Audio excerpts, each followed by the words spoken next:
সুপ্রিয় দর্শক, স্বাগত জানাচ্ছি আইএফআইসি ব্যাংক নিবেদিত এই সময়ে। সাথে আছি আমি রাইসুল হক চৌধুরী। এই অনুষ্ঠানে আমরা মূলত সমসাময়িক বিভিন্ন বিষয় নিয়ে আলোচনা করে থাকি। আজ আমরা আলোচনা করব ত্রয়োদশ জাতীয় সংসদ নির্বাচনের শেষ দিনের প্রচারণা, নির্বাচনের প্রস্তুতি, আইন শৃঙ্খলা পরিস্থিতি এবং আজ বিভিন্ন জোটের শীর্ষ নেতারা বক্তব্য রেখেছেন, সেই বিষয়গুলো নিয়ে আমরা আলোচনা করব। এবং আলোচনা করার জন্য আজ আমরা স্টুডিওতে আমন্ত্রণ জানিয়েছি দুজন অতিথিকে। চলুন আমরা পরিচিত হই তাদের সাথে। আমাদের সাথে আছেন ডক্টর শামীম রেজা, অধ্যাপক, ঢাকা বিশ্ববিদ্যালয়। আছেন কর্নেল অবসরপ্রাপ্ত গাজী শরীফউদ্দীন, গবেষক, নিরাপত্তা বিশ্লেষক এবং কলাম লেখক। আপনাদের দুজনকে স্বাগত জানাচ্ছি আমাদের আজকের আয়োজনে। ত্রয়োদশ জাতীয় সংসদ নির্বাচন বহুল প্রতীক্ষিত একটি নির্বাচন। প্রচারণার বলতে গেলে আনুষ্ঠানিকতা শেষ। এবারের প্রচারণাতে আমরা দেখেছি যে অনলাইন এবং অফলাইন প্রচারণা হচ্ছে দেখেছি। আপনাদের কাছে জানতে চাই যে প্রচারণা কেমন হলো। আরেকটু যদি বলি, সেটি হচ্ছে যে এইবারের প্রচারণাকে, যেহেতু বহুল প্রতীক্ষিত একটি নির্বাচন, প্রচারণাকে ইতিহাস আসলে কিভাবে মনে রাখবে? আমি কর্নেল অবসরপ্রাপ্ত গাজী শরীফউদ্দীনকে দিয়ে শুরু করতে চাচ্ছি। ধন্যবাদ কর্তৃপক্ষকে, ধন্যবাদ ডক্টর শামীম রেজা স্যারকে। নির্বাচন কোনো সামাজিক অনুষ্ঠান নয়, এটি ভোট প্রদান সামাজিক অনুষ্ঠান নয়, কিন্তু একটা আমাদের নাগরিক দায়িত্ব। অনেক প্রত্যাশার পর আমাদের 12ই ফেব্রুয়ারি সমাগত। আজ থেকে এখন থেকে মাত্র 7 ঘন্টা পরে সকল প্রচারণা বন্ধ হয়ে যাবে। জি, এই মুহূর্তে আমরা দেখতে পাচ্ছি বাংলার আনাচে কানাচে প্রত্যেকটা জায়গায় চলছে রাজনৈতিক বিতর্ক। রাজনৈতিক বিতর্ক একটা গণতন্ত্রের সৌন্দর্য। বিভিন্ন পার্টি তাদের নেতৃত্ব বেছে নেওয়ার জন্য যে পথ, সেটাই হচ্ছে আমাদের আলোচনা সমালোচনা। যেমনটি আপনি বলছিলেন, প্রচারণা শেষ মুহূর্ত। আজকে গণমাধ্যমে 4 জন নেতা, শীর্ষ নেতা তাদের নিজস্ব চাহিদা, প্রত্যাশা, প্রাপ্তি এবং নির্বাচনের পরবর্তী সময় দেশ নিয়ে তাদের আসলে ভাবনাটা কিভাবে উপস্থাপন করেছেন। তো প্রত্যাশা এবং প্রাপ্তির ভিতরে মিল হবে কি হবে না, সেটা হচ্ছে পরবর্তী বিষয়। বাট প্রথম কথা হচ্ছে, এই প্রত্যাশার ফুলঝুরি যে থাকে, এটাও রাজনীতির বড় সৌন্দর্য। তা আমাদের ভাবতে হবে যে এই রাজনীতিতে, যে প্রত্যাশার রাজনীতি, গণতন্ত্রের পরীক্ষা যেটা নির্বাচন, এই নির্বাচনে সঠিক রেজাল্ট আনতে হলে আমাদের যে জাতীয় নেতৃবৃন্দ আছেন, প্রত্যেকটা দল তাদের ব্যক্তি স্বার্থের ঊর্ধ্বে ওঠে সামগ্রিক স্বার্থর প্রাধান্য দিয়ে জনগণের কাছে যেমন করে তারা গেছে, এই শেষ মুহূর্ত পর্যন্ত টিকে থাকতে হবে। কারণ আমরা যেটা চাচ্ছি, সেটার ভিতরে যদি কোনো প্রকারের আত্মবিশ্বাস না থাকে, ছলচত্বরের ভিতরে স্থান পায়, তাহলে কিন্তু আমরা এটা পারবো না। গণতন্ত্রের সবচেয়ে বড় আত্মবিশ্বাসের কথা বলেছেন, আত্মবিশ্বাসের ঘাটতি কি দেখতে পাচ্ছেন কিনা? গণতন্ত্রের সবচেয়ে বড়ই শত্রু হচ্ছে নিয়ন্ত্রণহীন আত্মবিশ্বাসী নেতা। কয়েকদিন আগে বিভিন্ন নেতা এবং নেত্রী তাদের যে কথার ফুলছুরি ছাটিয়েছেন, এটা একটা নেতার মুখ দিয়ে একটা উদ্ধৃতি কর্মীর জন্য কিন্তু বুলেট স্বরূপ। তো সেই নিচে কত আলোচনার উপরে কন্ট্রোল রাখতে হবে। আর সবচেয়ে বড় ইম্পর্টেন্ট, যে রাত পোহালেই যে আমাদের যোগাযোগ মাধ্যম, প্রচার মাধ্যম, যে চিৎকার দেওয়া, হইচই করা, ভোট চাওয়া, যে নির্বাচনকালীন যে বিধিনিষেধ, এটা এমন কঠোরভাবে আরোপ করা হচ্ছে, সেটা সম্পূর্ণভাবে মেনে চলতে হবে। এই নির্বাচন শুধু আমাদের একটি নির্বাচন নয়, একটা জাতীয় নির্বাচন, একটা টোটালি প্রত্যাশার গণভোট। তা আমরা দেখতে চাচ্ছি যে সুষ্ঠু, অবাধ, নিরপেক্ষ একটা নির্বাচনের মাধ্যমে পুরা জাতি যেন তাদের আস্থার প্রতিফলন দেখতে পায়। আস্থার প্রতিফলনের কথা বলেছেন, আমি একটু শামীম রেজা স্যারের কাছে যেতে চাই। সেটি হচ্ছে যে আমাদের আলোচক বললেন যে প্রত্যাশা প্রাপ্তির এক ধরনের ফুলঝুরি হচ্ছে আমরা প্রচারণায় দেখতে পেয়েছি। এবারের প্রচারণাকে আপনি আসলে ভিন্নভাবে দেখছেন কিনা, বা ইতিবাচক নেতিবাচক বিষয়গুলো আপনার কাছ থেকে হচ্ছে জানতে চাচ্ছি। একটা বড় পরিবর্তন হলো যে এর আগে তো আপনি এইভাবে অংশগ্রহণমূলক নির্বাচন অনেকদিন দেখেননি, এবং যেহেতু একপাক্ষিক হয়ে উঠেছিল নির্বাচনগুলো, এবং সবশেষ সংসদ বা তারও আগে বিনা ভোটে নির্বাচিত সংখ্যাটা এত বড় যে তাদের তো প্রচার প্রচারণার প্রয়োজনই হয়নি। কেউ কেউ তার নির্বাচনী এলাকাতেও যাননি, ঢাকা থেকেই অনেক সময় বলেছে রাতের ভোটের আমি যদি ওই শব্দ নাও বলি, যদি খুব নির্মোহভাবেও দেখার চেষ্টা করি, আপনি নিশ্চিত জয়লাভ করেছেন, তাহলে তো আপনার প্রচার প্রচারণার দরকার হচ্ছে না। অনেক প্রার্থী ঢাকাতেই ছিলেন, তারা কখনোই যাননি, অন্য কাউকে দিয়ে এলাকা পরিচালনা করেছেন। কাউকে কাউকে আমরা শুধু গণমাধ্যমেই দেখেছি, এবং এত বেশি দেখেছি যে তারা আসলে কখন এলাকায় যেতেন সেটাই একটা বড় প্রশ্ন। তা আপনি ওই দিক থেকে যদি চিন্তা করেন, তাহলে এবার প্রার্থীদের কিন্তু মাঠে যেতে হয়েছে, যে দলেরই হোক, তারা প্রত্যেকেই মাঠে আছেন, এটা একটা বড় পরিবর্তন। গণসংযোগও তাদেরকে আমরা দেখেছি ব্যস্ত সময় পার করে। নিশ্চয়ই সবকিছুই গণসংযোগের অংশ, কিন্তু তারা মাঠে গেছেন। ঢাকায় বসে কিংবা টেলিভিশনে বক্তৃতা দিয়ে শুধুমাত্র এবার নির্বাচনে পার পাওয়া যায়। তার সঙ্গে আপনি যদি দেখুন যে যে উৎসব, নির্বাচনের তো প্রচারে নিজেই একটা উৎসবের আমেজ তৈরি করে, তো সেই উৎসবের আমেজ তো ছিল না। আপনি কবে এরকম সবশেষ দেখেছেন যে অসংখ্য মানুষ রাস্তায় ভোট চাইছেন, তাদের প্রচার প্রচারণার লিফলেট দিচ্ছেন বা অন্য জিনিসগুলো বিলি করছেন? এই দৃশ্য তরুণ প্রজন্মের অনেকে দেখেইনি, হয়তো আমরা দুজন কিছুটা দেখেছি, বাকি হয়তো আপনার পক্ষেও দেখা খুব সুযোগ হয়নি। সেদিক থেকে এটা পরিবর্তন। আর এইবার যখন আপনি প্রচার করছেন, অনেক বিধিনিষেধ আছে কিন্তু পোস্টারের ক্ষেত্রে, সেটা মেনে চলেছেন, এবং সাদা কালো পোস্টারেই শুধু বাংলাদেশের নির্বাচন হবে, সংসদ নির্বাচন এবং গণভোট, এটা তো একসময় আমরা চিন্তাই করিনি। এবং অনেক ধরনের পরিবেশের জন্য ক্ষতিকর, সেগুলো কিন্তু মেনেছে, এই ধরনের সামগ্রী ব্যবহার করে তার উপরে মুদ্রণ না করা, এবং সামাজিক মাধ্যমের ব্যাপক ব্যবহার, যেটা নিঃসন্দেহে 10 বছর আগে বা 15 বছর আগে বা 2 দশক আগে আমরা চিন্তাই করিনি। তো সেদিক থেকে তো নতুনত্ব এনেছে। একটা প্রশ্ন কেউ করতেই পারে যে বড় একটা দল অনুপস্থিত, সুতরাং হয়তো তাদের তো আর প্রচার প্রচারণার এবার সুযোগ নেই, তো তাদের নেতা কর্মীদের কতটুকু উচ্ছ্বাস আছে না নাই, সেটা যারা মাঠ পর্যায়ে কাজ করেছেন তারা হয়তো বলতে পারবেন। গণমাধ্যমের কল্যাণে কিছুটা আমরা সেটা হয়তো জানতে পারছি, তো সেটা একটা ঘাটতি। সেই ঘাটতি নিয়ে অন্য রাজনৈতিক আলোচনা তো নিঃসন্দেহে হতেই পারে। কিন্তু আবার অংশগ্রহণের দিক থেকে যদি দেখেন, অনেক দল অংশগ্রহণ করছে, অনেক প্রার্থী অংশগ্রহণ করছে, প্রতিদ্বন্দ্বিতামূলক। সুতরাং জনগণের অংশগ্রহণের দৃষ্টিকোণ থেকে দেখলে এটা কিন্তু আবার নতুন করে আবার নির্বাচনী ব্যবস্থায় আশা দেখাচ্ছে, ফিরে আসা। তাদেরকে অনেকটা আমরা বাধ্য করছি প্রতিশ্রুতিগুলো দেওয়ার ক্ষেত্রে, যেটা উনিও বললেন, অনেক প্রতিশ্রুতি দিচ্ছেন যেটা বাস্তবায়নযোগ্য কিনা এটা নিয়ে প্রশ্ন উঠতে পারে। ওই সক্ষমতা আমাদের আছে কিনা, ওই পরিমাণ অর্থনৈতিক বাস্তবতায় আমরা বাস করি কিনা, সেটা বিএনপির হোক জামাতের হোক অনেকের ক্ষেত্রে আমরা সমালোচনা করতে পারি। কিন্তু প্রতিশ্রুতি তো দিতে হচ্ছে, বলতে হচ্ছে, জনগণের কাছে যেতে হচ্ছে। এবং সবচেয়ে বড় যদি এক কথাই বলি, এই যে জনসংযোগের আপনার কথাটাই যদি আবার নিয়ে আসি, মানুষের কাছে যে যেতে হয়, আপনি যতই সামাজিক মাধ্যমে বলুন, যতই আপনি সোশ্যাল মিডিয়া প্ল্যাটফর্মে এটা বলুন না কেন, এমনকি আজকে দেখছিলাম যে আমি যখন অনলাইনে একটা সংবাদপত্র পড়ার চেষ্টা করছি, শুধু ঢাকার না, আমি একজন প্রার্থী দেখছি যশোরে, তার বিজ্ঞাপন ওখানে দেখা যাচ্ছে, তিনি কিনেছেন, তিনি সময়টা কিনে তিনি ওখানে বিজ্ঞাপনটা দিচ্ছেন, একেবারেই অভিনব এবং নতুন ধরনের। কিন্তু প্রত্যেকেই মানুষের কাছে যেতে হচ্ছে, মানুষের কাছে গিয়ে ভোট চাইতে হচ্ছে, বলতে হচ্ছে, কিন্তু চেষ্টা করছে যে চেষ্টা করছেন। তার মানে দেখুন, আমি একটা বড় উদাহরণ দিয়ে আমি শেষ করছি এই প্রসঙ্গ, যে জোরান মামদানি যে জয়লাভ করলেন নিউ ইয়র্কে, বাংলাদেশের মানুষের নিশ্চয়ই গভীর আগ্রহ নিয়ে সেখানে দেখেছে। সেখানে এমনও অনেক জায়গা ছিল যেখানে আর পুরনো বড় বড় যারা প্রার্থী হতেন তারা যেতেন না, যে এরা কম ট্যাক্স দেয়, এদের দেয়, আমাদের এখানে যাওয়ার দরকার নেই। তার জয়ের কিন্তু অন্যতম একটা প্রধান কারণ ছিল তিনি মানুষের দ্বারে দ্বারে গেছেন, মানুষের কাছে গেছেন, লক্ষ লক্ষ মানুষের কাছে পৌঁছানোর চেষ্টা করেছেন, হেঁটেছেন, বলেছেন। তো তার মানে ওইটাই নির্বাচনের বুনিয়াদি একটা দিক। তো প্রচার প্রচারণার আমার কাছে মনে হচ্ছে যে আমরা আবার সেই বুনিয়াদি বিষয়ে ফিরে আসতে পেরেছি। এটাই আমাদের সৌন্দর্য, কিন্তু মানুষের ভাষাটা বোঝা, মানুষের কাছে জবাবদিহিতার মধ্য দিয়ে নিজের নেতৃত্বকে হচ্ছে প্রতিষ্ঠিত করা। একটি বিষয় আপনাদের কাছে জানতে চাই যে আজকে 4টি দলের প্রধান হচ্ছে বক্তব্য দিয়েছেন, এর মধ্যে 2 যেই শীর্ষ জোট রয়েছে তারা বক্তব্য দিয়েছেন। এর মধ্যে যদি আমি বলি হচ্ছে তারেক রহমান তার বক্তব্যে বেশ কিছু বিষয় বলেছেন। একটি হচ্ছে 1 কোটি মানুষের জন্য কর্মসংস্থান তৈরি করার কথা বলেছেন, সাইবার নিরাপত্তার কথা বলেছেন, আইনের শাসন প্রতিষ্ঠার কথা বলেছেন, বিভিন্ন কার্ডের বিষয়গুলো এসেছে। আবার ডাক্তার শফিকুর রহমান বলেছেন যে তরুণদের হচ্ছে সমাজের ককপিটে বসিয়ে দিতে চাচ্ছেন তারা, পরিবারতন্ত্র মুক্ত রাজনীতির কথা বলেছেন, ন্যায় বিচার প্রতিষ্ঠিত হওয়ার কথা বলছেন, এবং ন্যায় বিচার প্রতিষ্ঠার মধ্য দিয়ে একটি কাঙ্ক্ষিত দেশ করার কথা বলেছেন, এবং নারীরা যাতে সমাজের মূলধারায় থাকে সেই বিষয়গুলো নিয়ে কথা বলেছেন।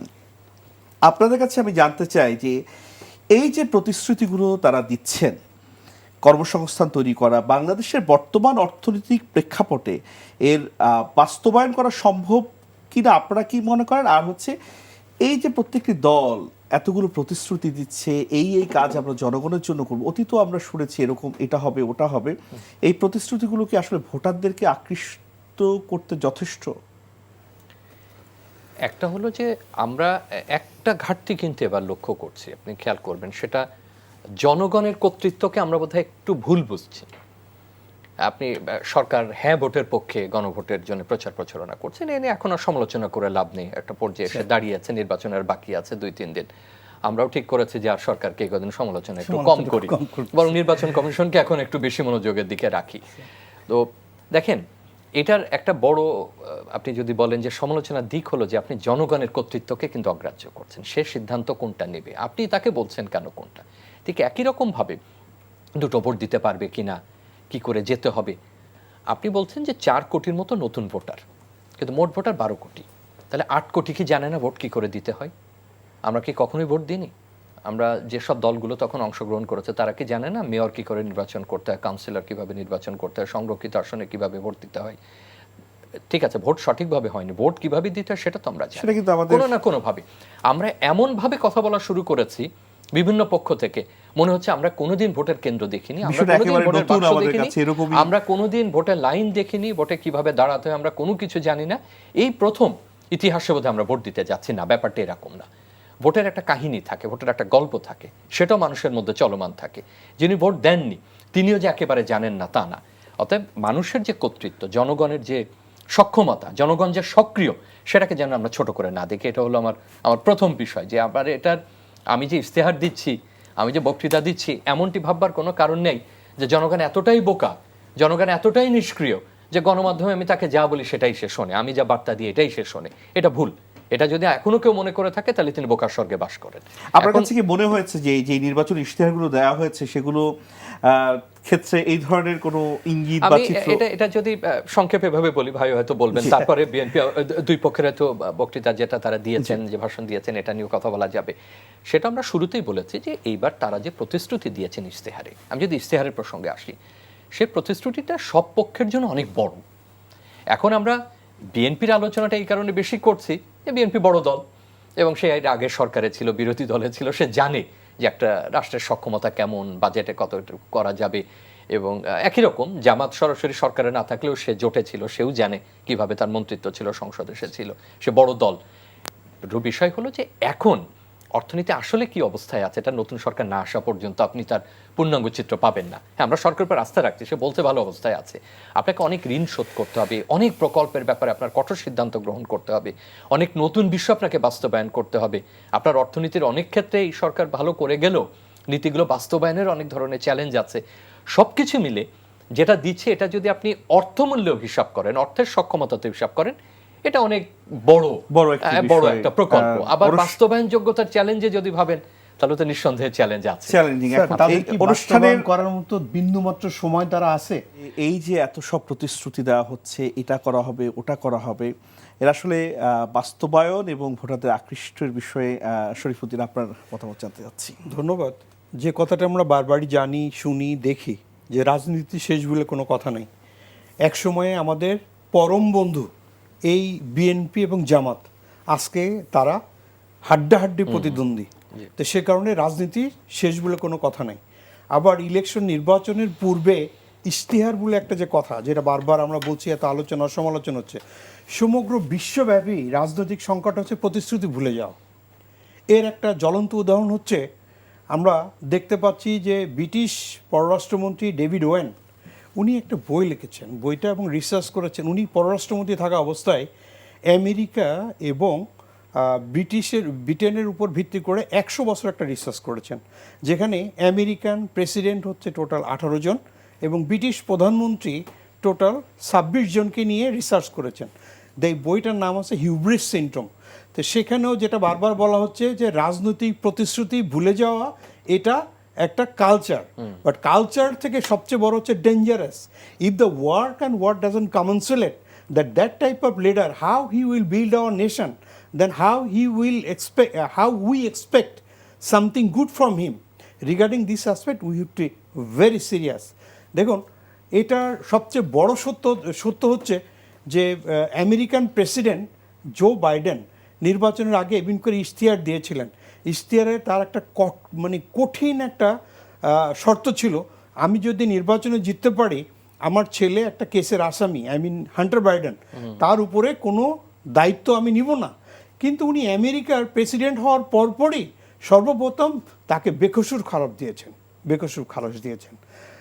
এখন আসি আমি ব্রিটিশ যে আমাদের প্রধানমন্ত্রী, উনি একবার যখন সময়ে করোনাকালীন সময়ে সর্বপ্রথম লকডাউন করে কি বললেন, কেউ বাসার বাইরে বের হবে না, জনগণ কখনো সাথে মিশ্রিত হবে না। তাহলে কিন্তু উনি 10 নম্বর ডাউনিং স্ট্রিটে নিজের বাসায় ফ্যামিলি প্রোগ্রাম করলেন, যেখানে 587 জন উপস্থিত ছিল। সো তারা নিজেরা, যেখানে আমরা বিশ্বের সভ্যতা, বিশ্বের মোড়ল এই আমেরিকা এবং ব্রিটিশদের ভাবে, তাদের মতো রাজনীতিবিদ তারা তাদের কথা রক্ষা করতে পারেনি। তা আমাদের এখানে রাজনীতিবিদরা যে সব কিছু আজকে যারা বলছেন, এটা বলার জন্য তো ইকোনমিক্যাল স্ট্যাবিলিটি লাগবে। এই মুহূর্তে শেষ দিন, দুদিন পরে এই অন্তর্বর্তীকালীন সরকারের শেষ সময় কোনো দেশের সার্থক নির্বাচন করতে গেলে শাসক, প্রশাসক এবং বিচারকের সমন্বয় সাধন রাখবে। শাসক কারা? আমাদের ইন্টারিম গভর্নমেন্ট। প্রশাসক হচ্ছে যাদের দ্বারা ইলেকশন কার্যটা সম্পূর্ণ করা হচ্ছে। বিচারক কারা? যারা এই ইলেকশনের উপর ম্যানিপুলেট করার চেষ্টা করবে, অন্যায় অবৈধ কাজ করবে, যারা আইন নিজের হাতে তুলে নেবে, তাদের জন্য কঠিন শাস্তির আওতায় আনতে পারে, সেজন্য বিচারক। তা সাকসেসফুল ইলেকশনের জন্য দরকার কি? শাসক, প্রশাসক এবং বিচারকের সমন্বয় সাধন। স্যার যেমনটি বললেন যে এই মুহূর্তে আজকে আর ইন্টারিম গভর্নমেন্ট নিয়ে কথা বলার সময় নেই। এতবার আমরা বলেছি, ডক্টর ইউনূস সাহেবের মতো লোক দেশের নাম্বার 1 হয়ে উনি নিজে কি বলছেন, হ্যাঁতে ভোট দেন। যে সার্কুলারটা দেওয়া হয়েছে, according to constitution, then fundamental right যে 72, ওখানে 58 সিরিয়াল স্পষ্ট আছে, প্রজাতন্ত্রের কর্মকর্তা কর্মচারী কেউ কখনো কোনো ভোট প্রভাবিত করতে পারছে না। ও একটা হ্যাঁ অথবা না, দুইজনকেই ভোট দিতে হবে। আবার ইউনূস সাহেব এক কথা বলছেন এবং জিএম কাদের সাহেব এক কথা বলছেন। তো এখানে ডক্টর আলী রিয়াজ সাহেব যেখানে মন্তব্য করছেন, দুদিন পরে যে আমাদের ইলেকশনে যারা দায়িত্ব পড়বেন, এই নির্বাচনের পরে যে আমাদের লোকাল গভর্নমেন্টে হবে, তখন যারা দায়িত্বে পড়ে থাকবে, তখন যদি একজন আরেকজনের কথা বলে পড়ে। গত রবিবার, ডে বিফোর ইয়েস্টারডে আমাদের থাইল্যান্ডে ইলেকশন হয়েছে, আমাদের জাপানে ইলেকশন হয়েছে। থাইল্যান্ডের ইলেকশন আমাদের মতোই এই গণভোট এবং সংসদীয় আসন হয়েছে, সেখানে 3-3টা কাগজ দেওয়া হয়েছে, কিন্তু কেউ কাউকে তো প্রভাবিত করা হয়নি। জাপানে 665। জাপানের প্রেক্ষাপট আর বাংলাদেশের প্রেক্ষাপটের মধ্যে মনে হয় অনেকটাই পার্থক্য আছে। স্থানকাল পাত্র হিসেবে সবই পার্থক্য আছে, বাট পার্থক্যর জন্য যে আমাদের প্রতিবেশী দেশ ইন্ডিয়ার কথা বলতে, যেমনটি স্যারের সাথে আমি আলোচনা করছিলাম, যে এই রেজাল্ট দেওয়ার জন্য 1 মাস তারা সিল করে রাখে ইলেকশনের পর। ইলেকশনের একাধিক ধাপে এই সিল করার পরে আমরা ওই রেজাল্টের, কিন্তু আমরা বাঙালি হিসাবে ওইভাবে তো হ্যাবিচুয়েটেড না। ওই রাত্র হবে আগে ইলেকশন, আমরা জানতে পেরেছি যে গণভোটের রেজাল্ট আগে দেবে, তারপর দেবে parliament. Sir, this is suicidal game. এতক্ষণ পর্যন্ত কেমন করে চলবে? এখন শেষ মুহূর্তে অর্থ এবং পেশিশক্তির প্রভাবে নির্বাচন চরিত্র কলুষিত করার জন্য মানুষ শেষ রক্তবিন্দু দিয়ে তাদের চেষ্টা করবে। আপনি অর্থ পেশি শক্তির কথা বলেছেন। আমি একটু অধ্যাপক শামীম রেজা স্যারের কাছে একটু ফিরতে চাই। আমরা সাধারণত দেখি যে নির্বাচনের আগে অনেক ধরনের সংস্থা প্রাক নির্বাচনী জরিপে অংশ নেয়। শরীফ, ডক্টর কর্নেল অবসরপ্রাপ্ত কাজী শরীফ একটু আগে বলছিলেন যে রাজনীতিতে শেষ বলে আসলে কোনো কথা নেই। এই যে প্রাক নির্বাচনী যে জরিপগুলো, এগুলো কি আসলে রাজনীতির অংশ, না আসলে মানুষের কথাই আসলে তুলে ধরা হচ্ছে? আমি আসছি আলোচনায়। উনি একটু আগে যখন বলছিলেন যে সরকার হ্যাঁ ভোটের পক্ষে প্রচার করছে, আমরা এ নিয়ে আমাদের মতামত দিয়েছি বিভিন্ন সময়। এক পর্যায়ে এটা নিয়ে আর কেউ খুব বেশি আর উচ্চকিত হননি, সেটা হয়তো পরবর্তীতে আলোচনা হবে। আমি খুব ছোট 10 সেকেন্ড সময় নিয়ে যাচ্ছি। ভোট দেবেন কিভাবে, ভোট দেওয়ার সঠিক নিয়ম, এরকম একটা দাপ্তরিক প্রচারণায় আমি ঠিক ওই জায়গাটা বের করবার চেষ্টা করছিলাম, হয়তো ক্যামেরায় দেখানো একটু অসুবিধা হবে। একজন ভোট দিতে যাচ্ছেন এবং গণভোটের অর্থাৎ মুড়ি বই সহ যেটা আছে সেটা তার সামনে রাখা, যেখানে হ্যাঁতে টিক দেওয়া এবং নাতে ক্রস দেওয়া, এটার কি ব্যাখ্যা দাঁড়ায়? আপনি হ্যার পক্ষে প্রচারণা করেছেন, তো সেটা তো হলো, যদি ভালো হয় সেটা সবই ভালো, জনগণ যদি প্রণোদিত হয়, 1-1.5 মাসেই যদি এই পর্যায়ে প্রণোদিত হয়, তাহলে বাংলাদেশে পরিবার পরিকল্পনা, শিক্ষা কিংবা ডায়রিয়া প্রতিরোধের মতো গুরুত্বপূর্ণ যেখানে আচরণ পরিবর্তন লাগে, এটা 1 দশক 1.5 দশক লেগেছে। কোনো ক্ষেত্রে পরিবার পরিকল্পনা এখনও আমাদের প্রচারণা চালাতে হয়, তাহলে সেটা তো একদম আমি ইংরেজিতে বলব যে রিমার্কেবল একটা ব্যাপার। কিন্তু কিভাবে ভোট দেবেন সেখানে মুড়ি বইয়ে টিক দিয়ে রাখা এবং আরেকটাতে ক্রস দেওয়া, আমি যেটা বলছি নিশ্চয়ই কোটি কোটি মানুষ দেখেছেন, হয়তো অতটা নিয়ে কেউ আলোচনা করেনি। এই যদি প্রচারণা হয় তাহলে জনগণের উপর আপনার আস্থাটা কোথায়? এবং ওই প্রসঙ্গ বলেই আমি বের করবার চেষ্টা করছিলাম ঠিক ওই জায়গাটা, এবং উনি যেটা বললেন যে রাজনৈতিক প্রতিশ্রুতি ভুলে যাওয়াটাই হচ্ছে সম্ভবত আমাদের এখানকার সংস্কৃতি। তো যাই হোক, প্রসঙ্গ একটু পাল্টায়, এবং আমেরিকার সংস্কৃতি তো আমি উদাহরণ সহ সেখানে আমাদের এখানে ওই ইশতেহারের কথা খুব সহজেই আমরা ভুলে যাই, বাট আশা করি যে এবার তারা কথা তারা রাখবেন। তো যে প্রশ্ন আপনি করেছেন, জরিপগুলো, আমি জরিপ নিয়ে প্রশ্ন তুলছি না, কারণ প্রতিটা জরিপের একটা গবেষণা পদ্ধতি থাকে, সে একটা নমুনা নেয়, প্রতিনিধিত্বশীল করে, এটা গুণবাচক সংখ্যাবাচক বিভিন্নভাবে করে এবং একটা বাস্তবতা তো আপনাকে দেয়, একটা ধারণা আপনাকে দেয়। কিন্তু মনে রাখতে হবে যে সংখ্যা সবসময় আপনাকে বাস্তবতার চিত্র তুলে নাও ধরতে পারে, এটা একই রকমভাবে আপনি কোথায় করেছেন, কোন সময় করেছেন, কাদের উপরে করেছেন, অনেকগুলো বিষয়ের উপর উত্তরগুলো নির্ভর করে, যে কোনো গবেষক মাত্র এটা জানেন। তার অর্থ কিন্তু এই না যে আমরা ওইটার বাস্তবতা কিংবা ওটার সূক্ষ্মতা এটাকে প্রশ্ন করছি, ওটার মতো একটা বিষয়। অনেক সময় আমরা জরিপের উল্টোটাও হচ্ছে, ওই কথাটাই আসছি। জরিপ যদি গুরুত্বপূর্ণ না হতো তাহলে আমরা জরিপ করি কেন? জরিপ তো আমরা প্রতিদিনই করি। হিলারি ক্লিনটন জরিপে একাধিক, মানে সবচেয়ে ভালো উদাহরণ মার্কিন যুক্তরাষ্ট্রের, প্রচুর বড় বড় উদাহরণ আছে যে জরিপে দেখাচ্ছে যে আমি জয়লাভ করব, কিন্তু জয়লাভ করলেন উনি। হয়তো জনপ্রিয় ভোটের হিসাবটা আলাদা, সেই আলোচনা আমরা এর মধ্যে না নিয়ে আসি। কিন্তু জরিপ আধুনিক সময়ের গুরুত্বপূর্ণ বিষয়। অনেক ধরনের জরিপ করা হয়, জরিপ আমাদেরকে একটা ধারণা দেয়। আমাদের দেশে এক্সিট পোল নাই, অন্যান্য দেশে এক্সিট পোল আছে, ভোট দিয়ে আসার পরেও একটা জরিপ চলতে থাকে। পাশের দেশে এক্সিট পোল শুরু হয়েছে গত নির্বাচন থেকে, আমরা এখন অতটা আস্থা রাখতে পারিনি। আমরা যদি এই আলোচনাটা একদিকে রাখি, তাহলে এখন যেটা দাঁড়াচ্ছে, এখন বিভিন্ন রকম জরিপ প্রকার। কেউ বলছে যে প্রধান দুটো শক্তি 50-50, কেউ আবার কাউকে একেবারে 200-র উপরে দিচ্ছেন, বাকিদেরকে নামিয়ে দিচ্ছেন, কেউ আবার একটা ভারসাম্যের চিত্র দিচ্ছেন। সুতরাং এটা নিয়ে আলাপ হোক, আমরা শুনি, আমরা পড়ি, আমরা সমৃদ্ধ হই, আমরা গবেষণা কিভাবে হয় সেটা সম্পর্কে জানি। অনেক কিছুতে পরিবর্তন হয়, সেই দিনে পরিবর্তন হয়, 2 দিন আগে মন পরিবর্তন হয়। এবং এর মাঝে বলেনি দোদুল্যমান ভোটারদেরকে নিয়ে এবার খুব আগ্রহ দেখা যাচ্ছে। দোদুল্যমান ভোটার বের করা তো একটা সহজ কাজ না, এটা তখনই সম্ভব হয় যখন দশকের পর দশক নিয়মিত নির্বাচন হয়। তখন বোঝা যায় যে কে কোন দিকে যাচ্ছেন, কিভাবে নতুন ভোটার তৈরি হচ্ছে, সেই নতুন ভোটার আবার কোন ধরনের। আবার মনে রাখতে হবে যে যেখানে সুইং ভোটার বের করা হয়, সেসব অনেকগুলো রাষ্ট্রে কিন্তু আগে থেকে ঘোষণা দেওয়া যায় যে আপনি কোন দলের। আপনি যখন পাসপোর্ট নিচ্ছেন তখন বলে দিতে পারেন যে আপনি এ দলের নাকি আপনি বি দলের, এটা গোপন কিছু না। এর জন্য মব সৃষ্টি করে কেউ আপনাকে একেবারে আপনার পেছনে দৌড়াবে না, এটা একদম উন্মুক্ত তথ্য। এবং তাদের আবার প্রাথমিক নির্বাচন হয়। সুতরাং আমাদের যেহেতু ওটা নাই, সুইংদেরকে আমরা পাচ্ছি না। আবার একই সঙ্গে যে ধারণা বলা হচ্ছে নতুন ভোটারের সব বোধহয় একদিকে যাবে।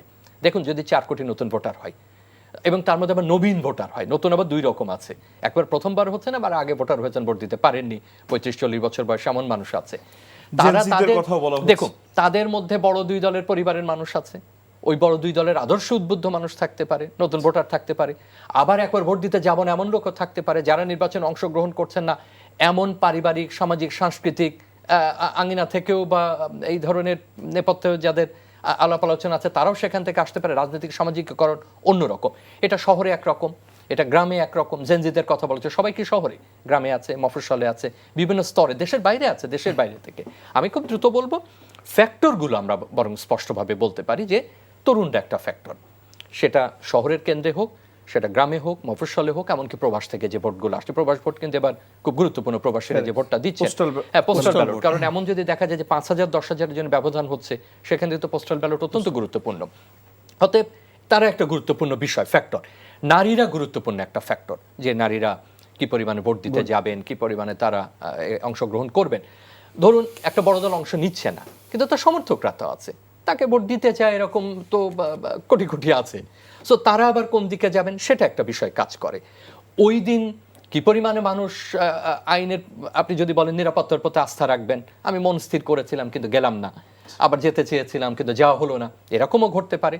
আমাদের দুর্ভাগ্যজনক হলে আমাদের সংখ্যালঘু শব্দটা ব্যবহার করতে হয়, না করলেই ভালো হতো। আমি যদি বলি যে সংখ্যালঘিষ্ঠ যারা, তারা আবার কোনো কোনো এলাকাতে অত্যন্ত গুরুত্বপূর্ণ, আমাদের বাংলাদেশে এরকম কিছু বন্টন আছে জায়গায়, তারা আবার কোন দিকে ভোট দেবেন। পাহাড়ি অঞ্চলে আবার অন্যরকম, পার্বত্য চট্টগ্রাম ধরলে সেখানে পাহাড়ি বাঙালি অনুপাত বা তাদের অবস্থান, তো অনেক কিছু মানে ফ্যাক্টরগুলো আমরা বের করতে পারি। এবং এই মুহূর্তে জরিপ দেখে আমাদের হঠাৎ খুব পুলকিত হবারও কোনো কিছু নেই, আবার এটাকে একবার অগ্রাহ্যও করছে না, আমাদের একটা ধারণা দিচ্ছে। কিন্তু আমার মনে অতিমাত্রায় পুলকিত না হয়ে বরং ফ্যাক্টর, বাস্তবতা, আমাদের অতীতের যত অভিজ্ঞতা, আমাদের রাজনৈতিক সামাজিকীকরণ, এগুলোর দিকে মনোযোগ দিলে আমরা হয়তো একটা ধারণা পেতে পারি। ধারণা পেতে পারে। এবং দিন শেষ আসলে ভোটাররাই আসলে আগামী দিনে কারা সরকার গঠন করবে এবং তাদের জনপ্রতিনিধি বড় কথা। আপনি বলছিলেন যে ভোটারদের উপস্থিতির একটি বিষয়ের কথা আলোচনা করছিলেন, সেটি হচ্ছে যে আইন শৃঙ্খলা পরিস্থিতির উপরে কিন্তু ভোটারের উপস্থিতিও কিন্তু অনেকখানি নির্ভর করে। তফসিল ঘোষণার পর থেকে এখন পর্যন্ত বিগত যে নির্বাচনগুলো হয়েছে স্বাধীনতার পর থেকে বাংলাদেশে, আমরা নানান সময় নানান ধরনের সহিংসতা দেখেছি। বাট এবারের নির্বাচনে যখন তফসিল ঘোষণা করা হলো, এনসিপি থেকে প্রথম দিনই তারা বলেছিল যে আইন শৃঙ্খলা পরিস্থিতি নিয়ে তারা আসলে সন্তুষ্ট না, এবং বিভিন্ন সময় বিভিন্ন রাজনৈতিক দলগুলো একই কথা বলেছে। ভোটের দিনে আসলে আপনারা বর্তমান যে পরিস্থিতি আছে সেই জায়গায় দাঁড়িয়ে আসলে আমরা কেমন চিত্র দেখতে পারি বলে মনে করি? আজকে ডিএমপির পক্ষ থেকে 37টি কেন্দ্রের কথা বলা হয়েছিল, ঢাকাতে 37টি কেন্দ্র ঝুঁকিপূর্ণের কথা বলা হয়েছে, এবং নিরাপত্তা জোরদারের বিষয়টিও আলোচনা এসেছে। আপনি যেহেতু নিরাপত্তা বিশ্লেষক, আপনার কাজী শরীফুদ্দিন, আপনার কাছ থেকে এই বিষয়টি জানতে চাই। ধন্যবাদ।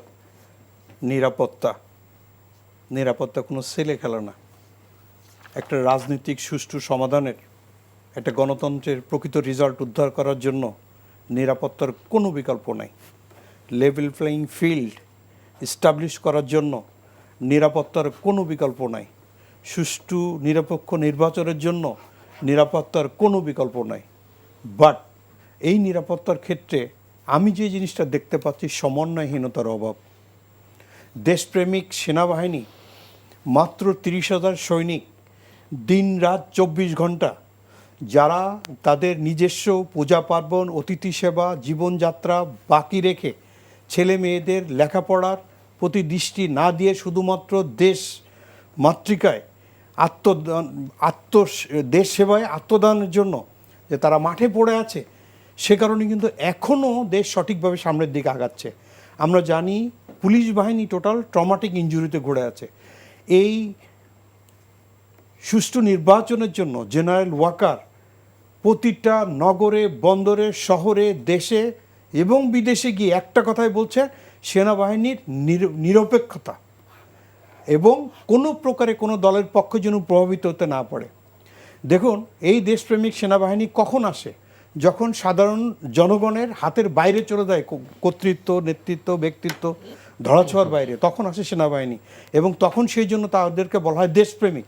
এটা শুধুমাত্র একটা আর্টিকেল না, এটা তাদের অর্জন, দেশপ্রেমিক সেনাবাহিনী। তারা কি করছে? তারা যখন দায়িত্ব পালন করছে, তাদেরকে সমন্বয় সাধনের ক্ষেত্রে হেল্পের পরিবর্তে ক্রিটিসাইজ করা হচ্ছে। এই দেশপ্রেমিক সেনাবাহিনী নিয়ে এতভাবে কলঙ্কিত করার ব্যর্থ চেষ্টা করা হচ্ছে, যেটা সমগ্র বিশ্বে বিরল। গণতন্ত্রের পথটাকে সঠিকভাবে গুটি গুটি পায়ে সামনের দিকে সাকসেসফুল পদক্ষেপ নেওয়ার জন্য জেনারেল ওয়াকার দাঁড়ে দাঁড়ে যাচ্ছেন, এবং প্রত্যেকটা সেনাবাহিনীকে আজকে বলিষ্ঠভাবে যাতে তাদের মনোবল সামনের দিকে এগিয়ে যান।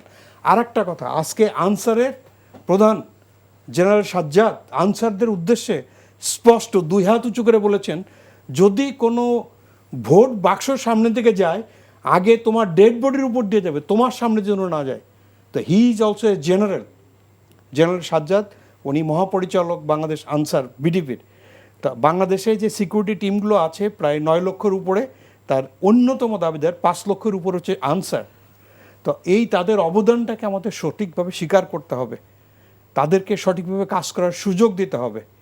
দেখুন, সবচেয়ে বড় চ্যালেঞ্জটা ইদানিং হচ্ছে কি, ডিজিটাল অপপ্রচার। ডিজিটাল অপপ্রচার সমগ্র বিশ্বকে এখন প্রায় ধ্বংস করে দিচ্ছে। কী জন্য? ডেপ ফেকের মাধ্যমে।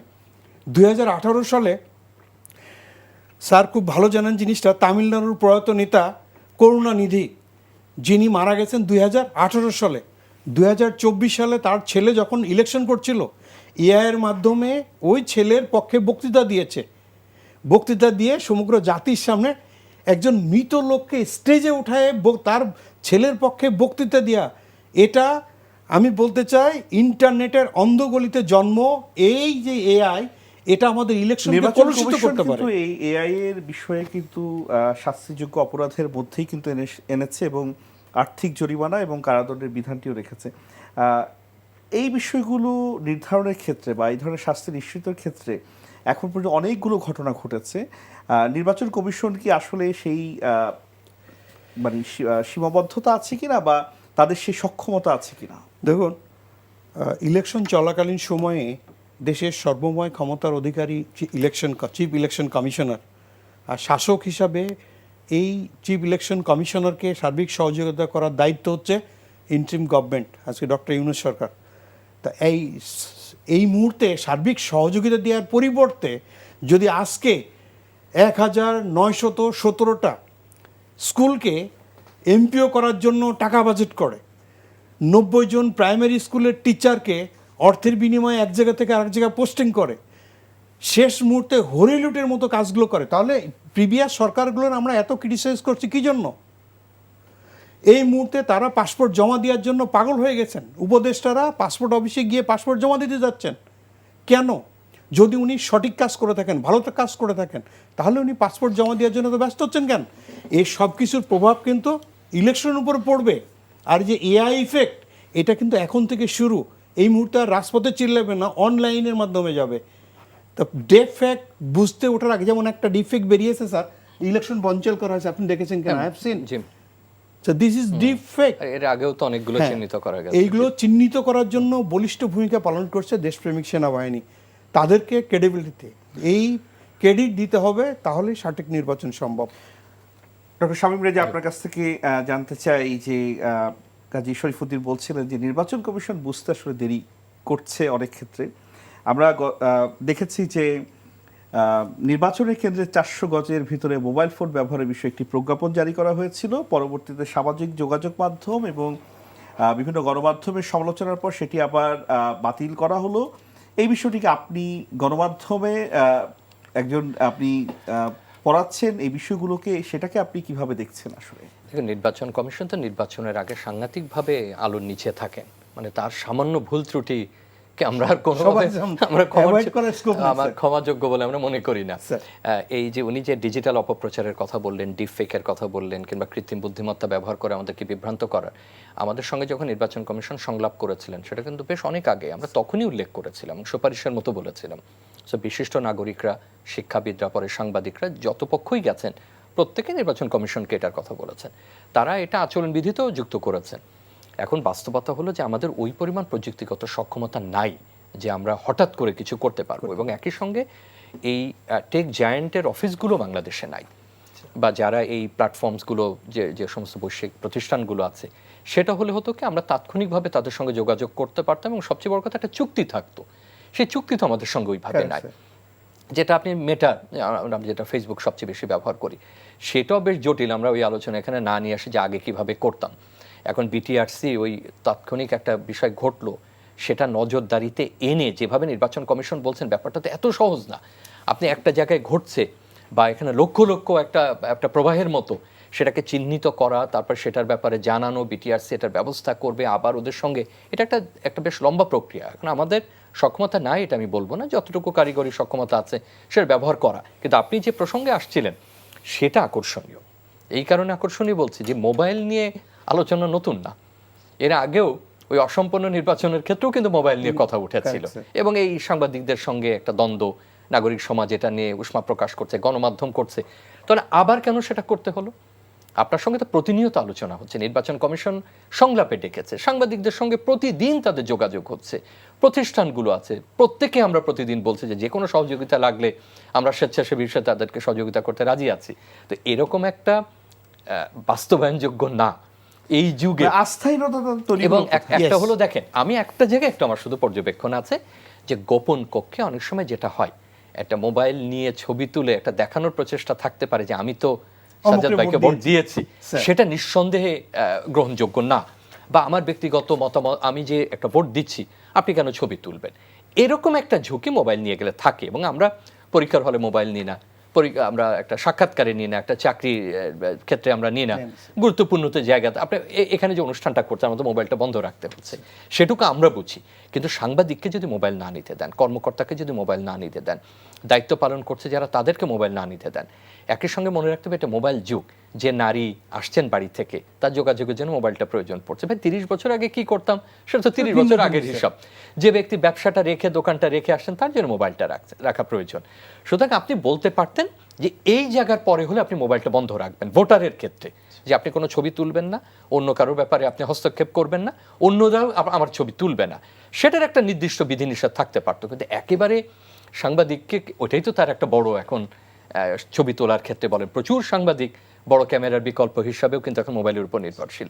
আর তাছাড়া নিরাপত্তার কারণে সেটা প্রয়োজন, প্রত্যেকের জন্য প্রয়োজন।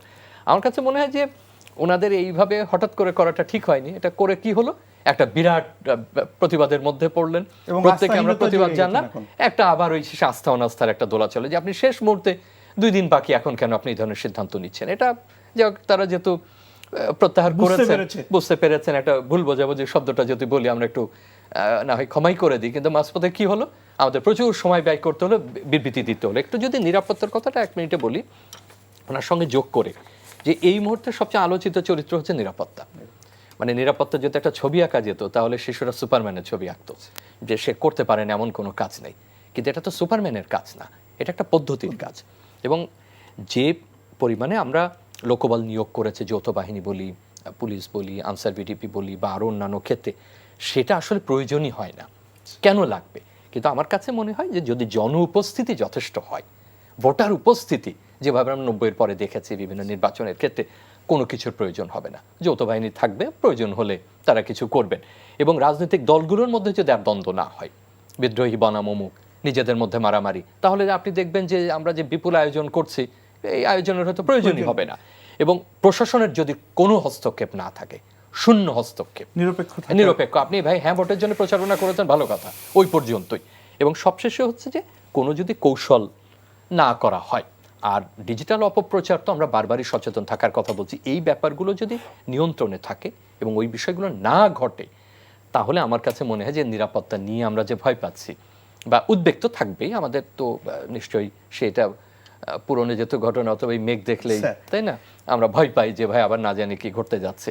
তো আমি মনে করি যে এই বিষয়গুলোর উপরে জোর দেওয়া, 2 দিন অনেক সময়, নির্বাচন কমিশন বলুক, রাজনৈতিক দলগুলো বলুক, আমরা বলি যে আপনি ভোট দিতে চান, এবং যখন আপনি ভোট দিতে যাবেন তখন নিরাপত্তার এইগুলো দেখবেন এই সুপারম্যানের আর প্রয়োজন পড়বে। ডক্টর শামীম রেজা এবং কর্নেল কাজী শরীফুদ্দীন, আপনাদের দুজনকেই ধন্যবাদ জানাচ্ছি। আগামী 12 তারিখে মানুষের যে বহুল প্রতীক্ষিত নির্বাচন, দেশ গণতন্ত্রের ধারায় ফিরবে এবং বাংলাদেশ নিয়ে আমরা যে স্বপ্ন দেখছি সেই স্বপ্নটা হচ্ছে বাস্তবায়নের পথে যাবে, সেই প্রত্যাশা জানিয়ে আপনারা এতক্ষণ শুনছিলেন আমাদের অতিথিদের বক্তব্য। আইএফআইসি ব্যাংক নিবেদিত এই সময় আজকের মতো বিদায় নিচ্ছি। শুভরাত্রি।